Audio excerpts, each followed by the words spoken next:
Thank you, everybody, for being here today. My name is Athena Hollins, and I represent District 66B right here in the city of St. Paul. I'm here today to shed light and offer hope for a pressing issue affecting many of our cities and towns across Minnesota: copper wire theft. While it may seem like a distant concern to some, its impacts reverberate throughout our communities. From local businesses shrouded in darkness, to telecommunications disruptions, to parks that are sitting useless because they are perpetually unlit. In the city of St. Paul, there are over 2,000 streetlights that are out due to copper wire theft, and the city is continually paying to have the lights rewired. Last I heard, we've spent about $1.1 million simply repairing gutted lamp posts. Where I live in East St. Paul, there was a time this winter when nearly every single light on Payne Avenue was out. And when I spoke to community, I heard similar complaints about lights in neighborhoods across the district. Teenagers in the North End didn't feel comfortable playing basketball at their local courts. Elderly couples didn't want to take their early morning walks around Lake Como. Local shops struggled to attract customers as foot traffic had slowed because people felt unwelcome on the dim sidewalks. And then, on Christmas Eve of 2023, the unthinkable happened. A constituent of mine, a retired U.S. Marine who served our country, was struck and killed by a driver on a pitch-black street. That was the moment that I realized that copper wire theft is more than a mere inconvenience or a perpetual infrastructure expense.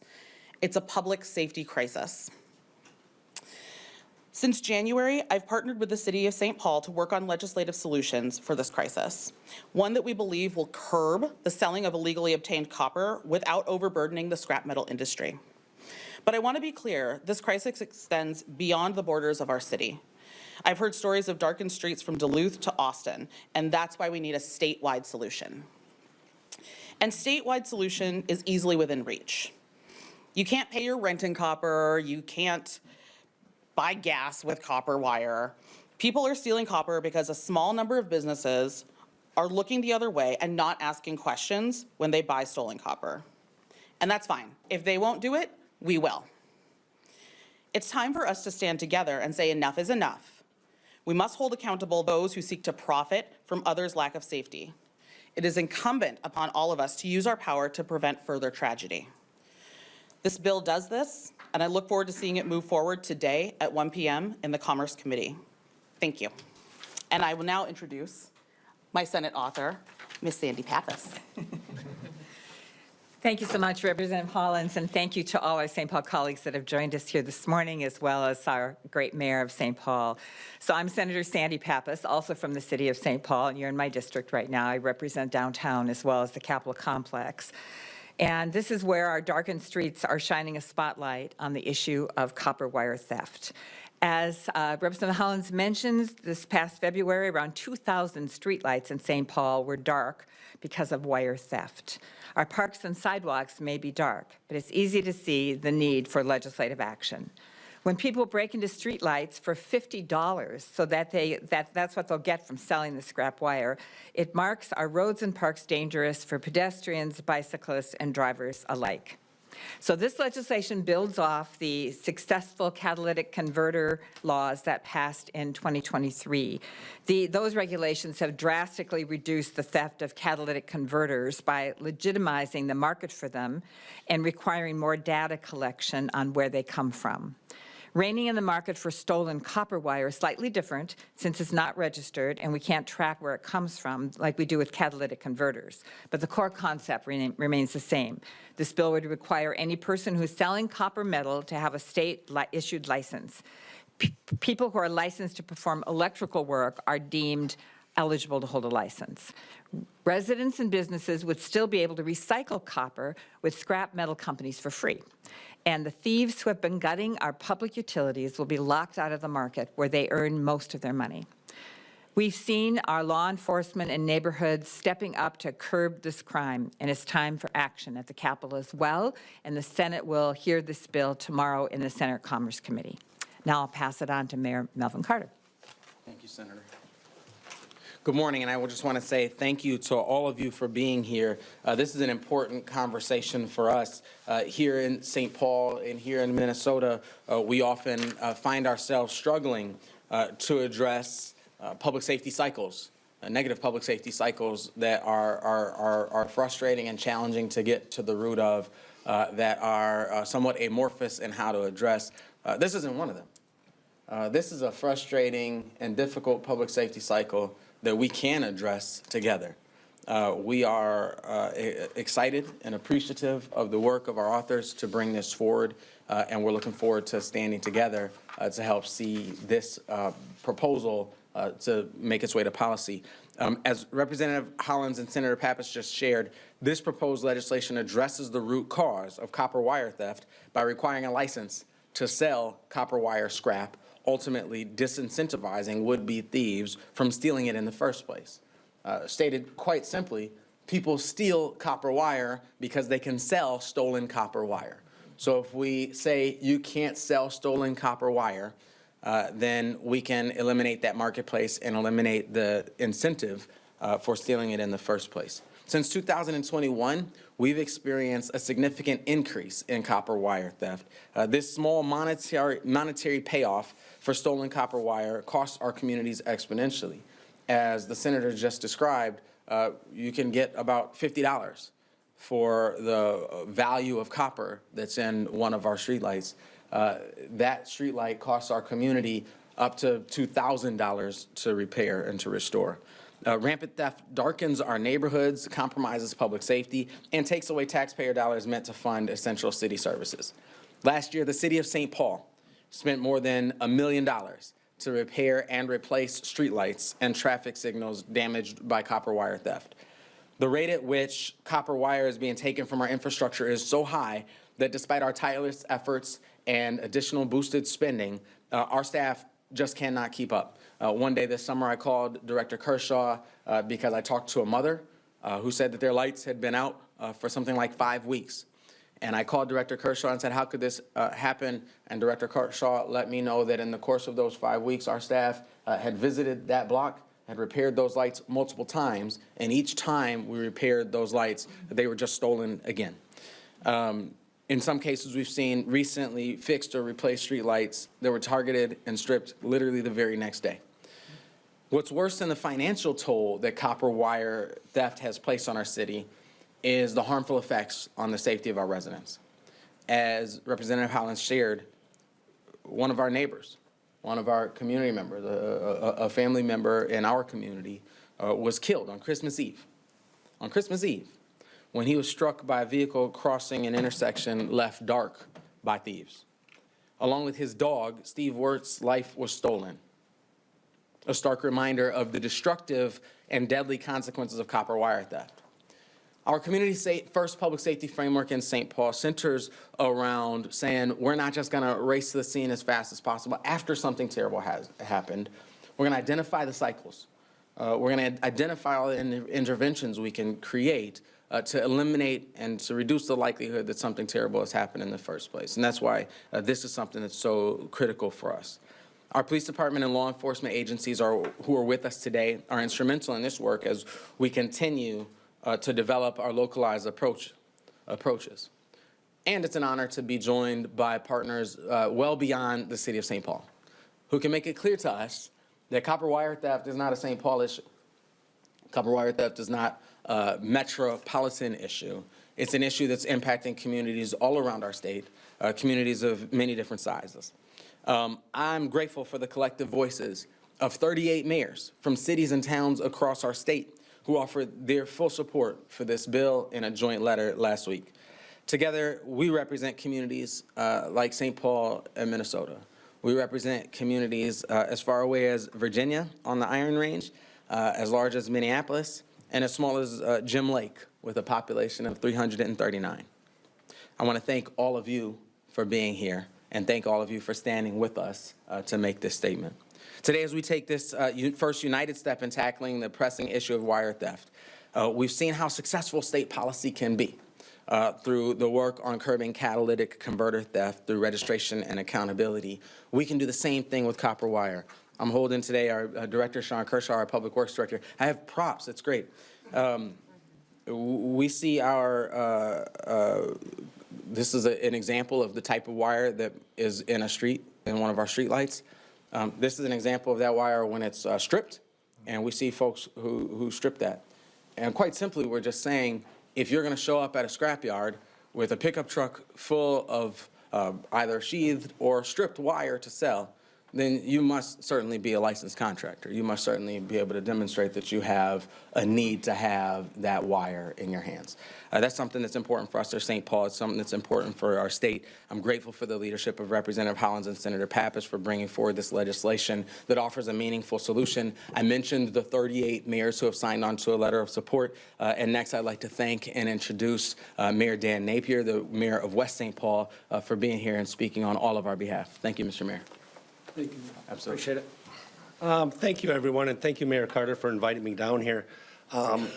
City of West St. Paul blends almost seamlessly through the city of St. Paul. St. Paul flows right into West St. Paul, and so if St. Paul is having an issue with copper wire, West St. Paul is soon to follow. So we haven't had it yet, which we're grateful for. However, this directly relates to an issue we have had. We've had vacant commercial properties, whether it's part of redevelopment or a business is changing ownership. We've had businesses who have been broken into, and the whole building has been stripped of copper. And you think light poles are expensive? It's extremely expensive. It's considered major damage to a building. And so it may cause a building to maybe not get rebuilt, maybe just demolished instead. So it is impactful, and we've had that in the city of West St. Paul. What I'd like to do is compare this to the catalytic converter issue that was rampant through all the cities in Dakota County that I've dealt with, as well as St. Paul and Ramsey County. I will tell you that catalytic converters in 2022 had hit its peak in the city of West St. Paul. We had over 200 stolen.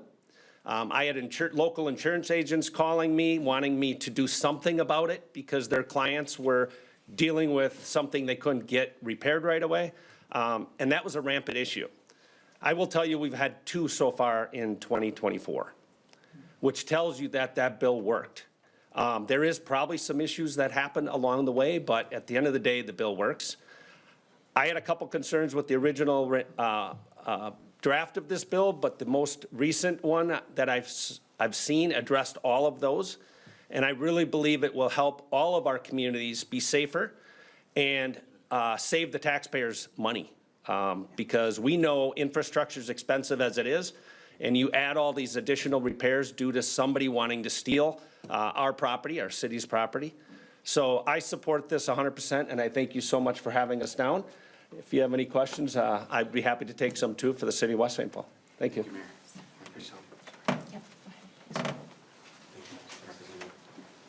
And next, we'll ask our St. Paul Police Chief, Axel Henry.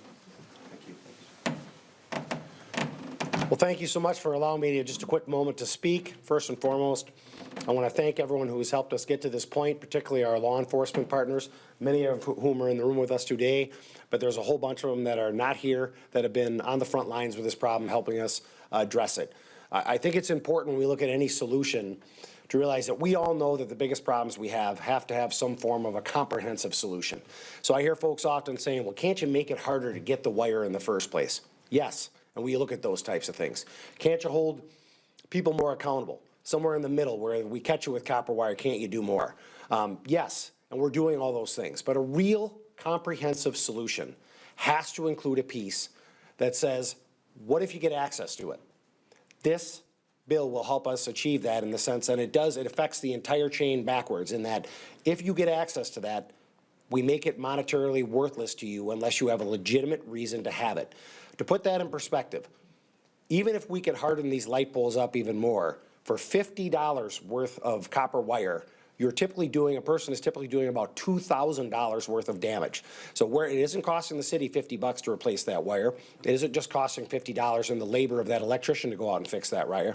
It's costing an additional $2,000 to fix the actual light itself and all the damage that's being done. But again, it isn't just lights we're talking about. Tell that to a person who lives in a garden level apartment in our city who has a window air conditioner. There's copper in those. I'm not saying something that the people that would take that don't already know, so I don't feel bad saying that. We have to have a solution that basically says, if you take copper wire from a light bulb, from an air conditioner, from a business, as our last mayor just spoke about, it is worthless to you if you don't have a legitimate reason and a license to possess it.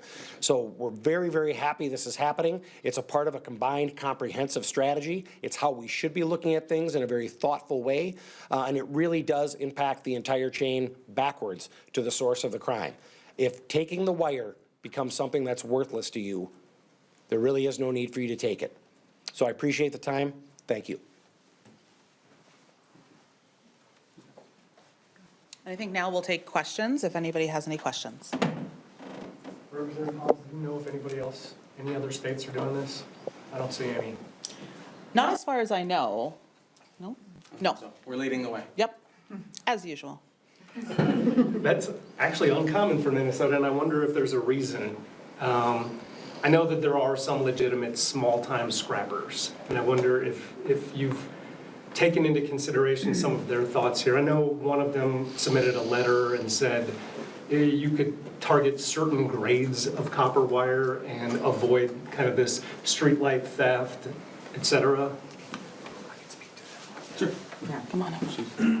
I appreciate you asking that question. There's a gentleman who lives about 3 blocks away from me who is a full-time scrapper. You know, because of what he has in his yard, he's got the truck, and he's always out looking around. And I ran into him the other day, and he asked me where I stood on this issue, because I have not been the face of this issue for our department. Chief Kurt Hallstrom has. And he said, where do you stand on this? And I said, well, I support it. And he said, good, because the people that are doing this make us all look bad. They make it look like the folks that have those trucks that are out pulling out valuable pieces of metal out of our trash to maybe sell it and turn it around and actually buy, not have it land in a landfill, but have it put somewhere else. They're getting miscast as the people that are making our lights go down or taking someone's air conditioner out of their window. And so, although that's an anecdotal example, I think most of the folks that do this and make their living do it appreciate the fact that they're not out making our lights shut off in the middle of the night. They're not out committing crimes. They're out actually doing a service for our community by pulling some of that otherwise would be garbage into a landfill, and they're turning around and actually doing something with it and making a little profit on it. Be willing to pay for the licensing in that case, right? Absolutely. Yeah, and that is an important distinction. The gentleman the chief just spoke about would be eligible to be able to do that, to secure that license, to be able to continue to demonstrate that a legitimate interest and a legitimate reason for having that scrap copper. The bill seems pretty nice to the scrap purchasers. They know, based on the lengths, they know based on the patterns, that they're buying stolen wire. Why aren't they more involved in the sanctions or the responses? And again, if they're unscrupulous enough to be buying this right now from people who they perfectly know stole it, what's to stop them from keep buying it from the same people? Is there a good sanction for purchasing from people who don't have a license? I guess I don't know is the answer. I'm not in a position to speak for any of those business owners who are obviously operating in an environment, in an economy that we've set up through a policy lens as a state, who have competitors that they are in competition with. What I can speak for is the set of policymakers and the community members that we hear from who demand action from us. And I think this is a very common sense. I mentioned over $1 million last year that the city of St. Paul spent, and the 37 other cities who have signed on to this letter means we're not the only city that's spending, that $1 million isn't a full count of the cost that this challenge is costing to our taxpayers.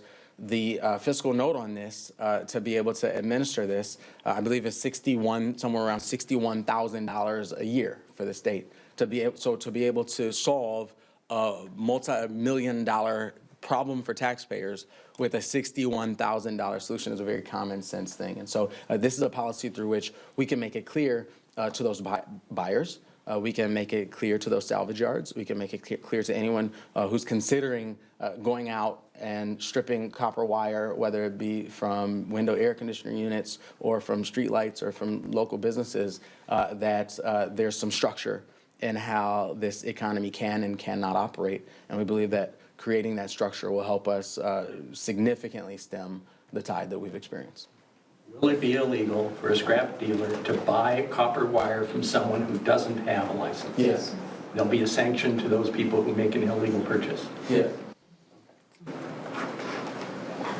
Will this include like taking photographs of the driver's licenses of the sellers and the whole, kind of like in the catalytic converter bill, I take it, or? Yes, there's a list of things that in order to complete a legal purchase would have to be registered, including the identification and I believe including a description of where it was obtained. There's a threshold for, like if you're selling under a certain amount, you're not covered, or is it any amount? Any amount. Any amount. Any amount. And again, we have folks who show up with a significant volume of copper wire that is stripped. In St. Paul, our wires are stamped City of St. Paul, and so that's where somebody might have some stripped wire to eliminate that stamp. There is just no reason for me as a community member who lives in this city, there's no reason for me to have a volume of stripped copper wire that's worth trying to go somewhere and sell it. And so we believe it's very sensible and very reasonable to say if you are seeking to make a profit off of having any volume of scrap copper wire, then you ought to be able to demonstrate why you have that in the first place. Oh, go ahead. Thank you, Senator. Dan Angelic, I'm Deputy Director, Department of Safety and Inspection. To the question about scrappers, currently today there's already regulations in regards to metal scrappers in terms of requirements of documentation. This a license will actually make it easier for them to do their work. So right now, as a scrapper, you must collect identifying information on the seller. You must document the weight and description of the material that you are purchasing from them. You must document the vehicle license plate number of what it was brought in on. You have to have provide electronic or check transfer of funds to the purchaser. So there is already significant requirements for the scrappers. What this does, as the mayor and the chief clearly articulate, is we need to deal with the other end, which is the preventive piece for the people who have and are selling it. And so when they go, now the scrapper will also be asking for, show us your license, which once again will make this more of a holistic solution. Thanks. Thank you, Dan. Representative Hollins, can you kind of answer the end of Peter's question here? What is the punishment for a scrapper buying unlicensed copper wire? Because I don't see it in the bill. It looks like their only punishment would be to lose their license, which they don't have. It's the loss of license. I'm confused. The penalty is to the scrap metal buyer to lose their license. Purchasing Correct. license. That's it. There's no fine, there's no criminal punishment, correct? Not currently. What I will say in response to this question and your question from before is that what we're doing is a first step in this process. And I think what we're going to do is reevaluate as we move forward to see what it looks like for us and how we need to move forward, where we need to interject more policy in order to create a holistic solution. I think the chief talked about it really eloquently. Like, there are a lot of different points in which we can interject ourselves into here and to try to make some change, but we need to look at the entire system as opposed to putting all of our eggs into one basket and assuming that that one thing will cure the entire situation. This problem has been a long time building, right? It's not something that happened overnight, and certainly as we create policy, people will find ways to work around that policy, and we're going to have to tighten it up, right? There's no way that one particular law fixes everything, we know that, but with continued reevaluation, it allows us to actually start making some changes. And so this is what I would say is a first step, and that I assume that we will be returning to this issue in the future to tighten it up even further. Hold on one second. Sorry, Chief Henry. And I just wanted to speak to the license piece. I think an easy way to think about this is licenses in the state are not set up as just bureaucratic hurdles for people just to have to jump over. There's a reason for, obviously, for them. So you can imagine if we took the license away from a bar in our city. That's right. They're out of the alcohol sales business. If we take away the license for someone to be a scrap metal collector, they're out of that business, not just for copper, but for everything else. These are very serious consequences which impact the business and the market much more than any criminal violation would ever do. So I just don't want that to be mistaken. Sometimes we kind of lose sight of that piece of it, but I think it makes sense to all of us if you think about it. If a bar lost its right to sell alcohol, lost their alcohol license, they're out of that business. So I hope that helps. The status quo, so the bill's in committee today, right? Are you trying to move it as a standalone bill, or is it going to be held over for inclusion in an omnibus? Like, what's the path forward at this point? That's a fair question. Yeah. I think we're going to do a yes-and situation. We're going to move it forward to the General Register or to the Ways and Means Committee, and then to the General Register, but also with the knowledge that we would like to have it included in whatever omnibus is coming out of the Department of Commerce, or from the Commerce Committee, rather. What did you say at the beginning about individual homeowners? Like if just Joe Schmo, somebody does a wiring job at their house and leaves the old wire there, can the homeowner just bring the wire in without getting a license, or would the homeowner need a license too? My understanding is that they are able to. Yeah, to recycle it. Recycle it Yeah. for free. Yeah. Since if they wanted to sell it. They want to sell it, that's They'd have to correct. just apply for a license to sell it that one time. That's correct. Or if a contractor is doing the work on their behalf, obviously that contractor would be able to do that. That's right. And one of the important things is, one of the things I think in the bill is that a licensed electrical contractor is deemed to have a license to be able, that's obviously a legitimate reason to have a significant amount of copper wire. So if they've got a licensed electrician doing that work, then that licensed electrician would already be certified as someone who's able to sell it. Okay? Thank you all. Thank you so much. Oh, can we?